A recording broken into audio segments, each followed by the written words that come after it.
The Cold War, a 45-year struggle that shaped our world, was an ideological conflict that resulted in the deaths of millions of people. This confrontation between two superpowers, the Soviet Union and the United States, never saw them directly face each other on the battlefield, but their proxy wars changed the world forever. Welcome to this video, where we'll discuss the Cold War. While summarizing this complex 45-year conflict in a short YouTube video is an oversimplification, we'll try to address some key points. Why did this Cold War happen? What was it? How did it begin and end? The year was 1945, the end of World War II. 6 years of devastating warfare left approximately 70 million people dead and tens of millions more homeless. Countless cities lay in ruins. As this war ended, the old world order collapsed. Western Europe, which had dominated global affairs for 500 years, was now weakened and exhausted.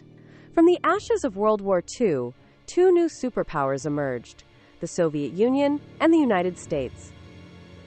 The tension between the United States and the Soviet Union existed both during and before World War II. The United States and its Western European allies championed capitalism, while the Soviet Union championed communism. For the West, communism was seen as an existential threat, a dangerous ideology that needed to be contained. From the Bolshevik Revolution in the Soviet Union in 1917 through the 1930s, the West exerted intense economic pressure on the USSR, imposed numerous sanctions, and attempted to keep them diplomatically isolated. However, in World War II, these ideological enemies were forced into an alliance because they shared a common enemy: Nazi Germany. This partnership was what historians call a marriage of convenience. In June 1941, Hitler launched Operation Barbarossa and attacked the Soviet Union. The USSR immediately wanted the United States and Britain to open a second front in Western Europe to reduce the pressure on Soviet forces. Stalin believed that if Germany had to fight on two fronts simultaneously, the Nazi army would be crushed. But the United States and Britain delayed. They felt that attacking Hitler's forces directly in Western Europe would be too risky. Winston Churchill advocated for striking what he called the soft underbelly of Europe, first attacking North Africa, then Italy, to weaken Germany indirectly. By the time the US and Britain finally launched their invasion of Nazi-occupied France at Normandy in June 1944, the USSR had already been fighting approximately 80% of the German army for 3 years. This disparity in burden sharing created resentment that would persist after the war. American strategists learned crucial lessons from World War II. First, they should never allow any single power or alliance to dominate Eurasia, the resource-rich landmass between Europe and East Asia. This was exactly what the Axis powers had attempted in the 1940s.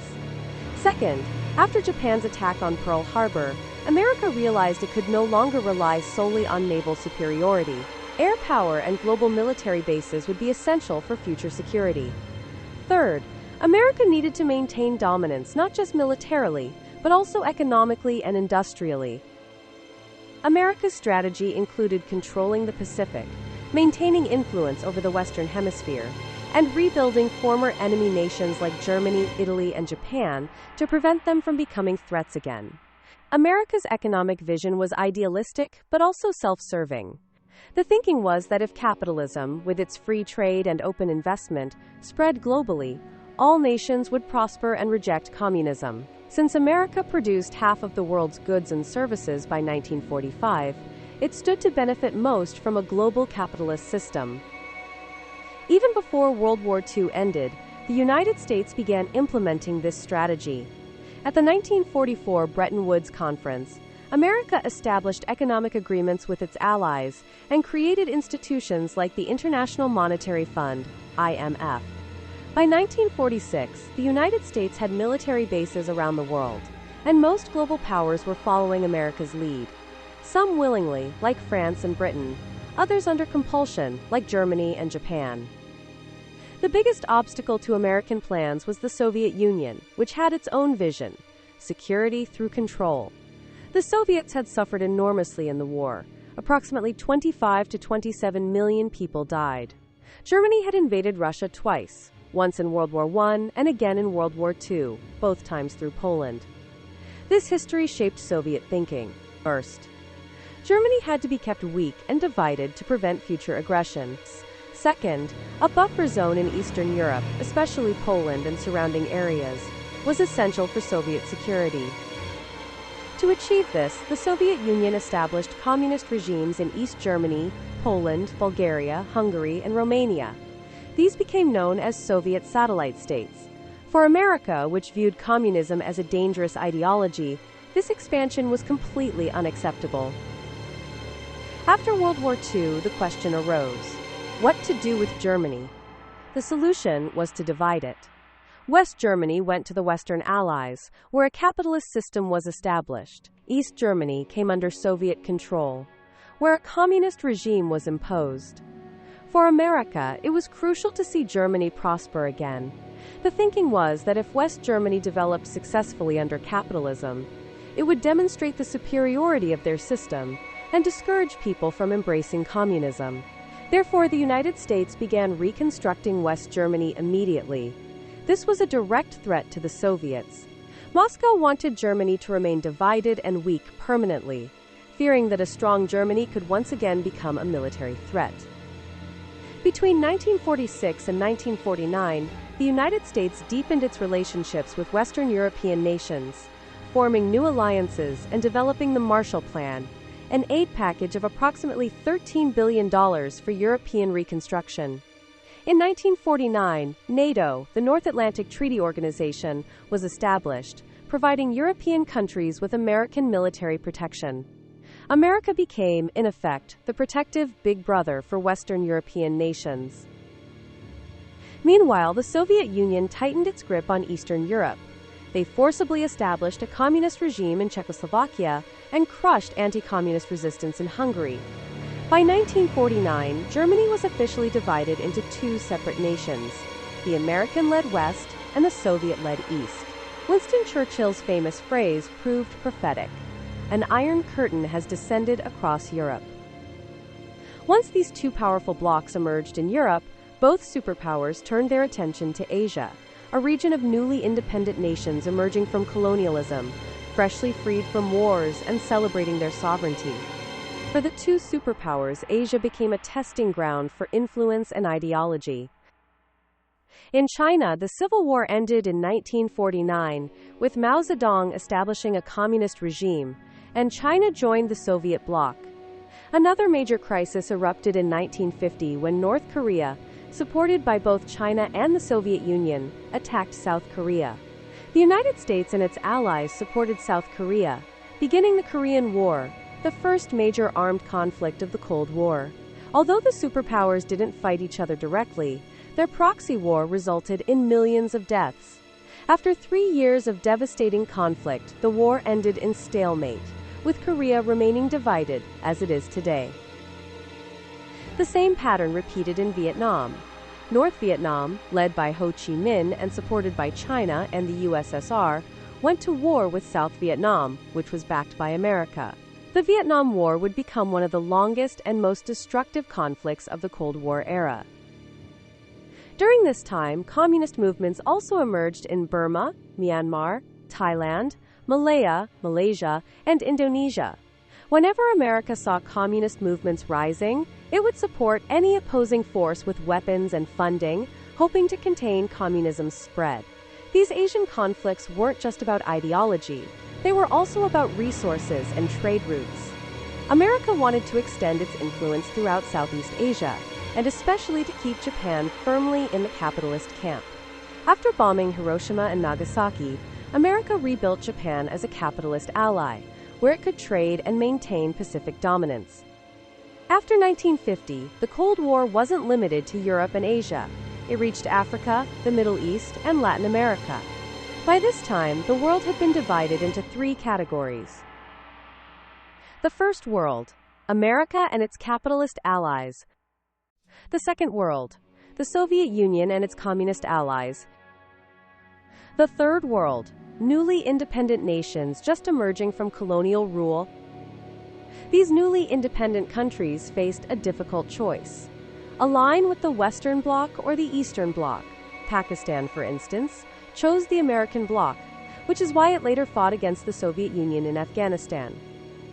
Between 1950 and 1980, both superpowers interfered extensively in third world countries, launching coups, assassinating leaders, and attempting to install friendly governments.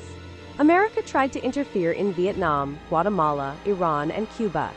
The Soviet Union sought to establish influence in Afghanistan and various African nations. The tragic reality is that of the estimated 10 to 25 million people who died in Cold War-related conflicts, most were from third world countries. The real price of this superpower rivalry was paid by the poorest nations that had just gained their independence. From 1950 to 1980, there were several moments when these powers came dangerously close to nuclear war, especially during the 1962 Cuban Missile Crisis. Ironically, while conflicts raged worldwide, Europe, where the Cold War began, entered a relatively stable period, as neither side attempted to invade the other's territory. In the 1950s and 1960s, both superpowers engaged in a nuclear arms race, building increasingly powerful weapons. By the late 1960s, a chilling reality emerged, captured in the mutually assured destruction theory. Both sides had become so powerful that a nuclear war would destroy both of them completely, along with much of the world. By the 1980s, the Soviet Union's economic situation had deteriorated severely. Military expenses from the arms race were overwhelming. The economy was struggling badly. In 1985, Mikhail Gorbachev became the Soviet leader. He recognized that accumulating more weapons was pointless. They already had enough to destroy the world many times over. He gradually withdrew Soviet soldiers from Eastern Europe and gave freedom to the USSR's satellite states. One by one, the countries of Eastern Europe gained independence: Poland, Hungary, Czechoslovakia, and East Germany. On November 9, 1989, the Berlin Wall, the most powerful symbol of the divided world, was torn down by the people themselves. A month later, East Germany and West Germany were reunified as one nation. In 1991, the Soviet Union itself collapsed. The Cold War had ended. The Cold War started in Europe, spread across the entire world, and ended where it began, in Europe. When it was over, only one superpower remained: the United States, which became the world's dominant power. An important update. Interestingly, recent political developments in America show how things have changed. In November 2025, New York City elected Zohran Mamdani, a Democratic socialist, as mayor, a significant event in America's political landscape. The 34-year-old became the first Muslim and person of South Asian descent to hold the position. This shows that even in the country that championed capitalism during the Cold War, political ideologies continue to evolve and compete in the democratic arena. The Cold War's legacy continues to shape our world today, influencing international relations, military alliances, and political ideologies. Understanding this history helps us comprehend many of the conflicts and tensions we see in the world today. Thank you so much for watching this video on the Cold War. If you found this historical journey informative, please give this video a thumbs up. It really helps the channel grow. Don't forget to subscribe and hit that notification bell so you never miss our upcoming videos on world history. What are your thoughts on the Cold War? Do you think its legacy still affects international relations today? Let me know in the comments below. I read every single one and love hearing your perspectives. If you want to dive deeper into specific Cold War events like the Cuban Missile Crisis, the space race, or the Vietnam War, let me know what you'd like to see next. Share this video with anyone interested in history, and let's keep this conversation going. Thanks again for your support, and I'll see you in the next video. Stay curious.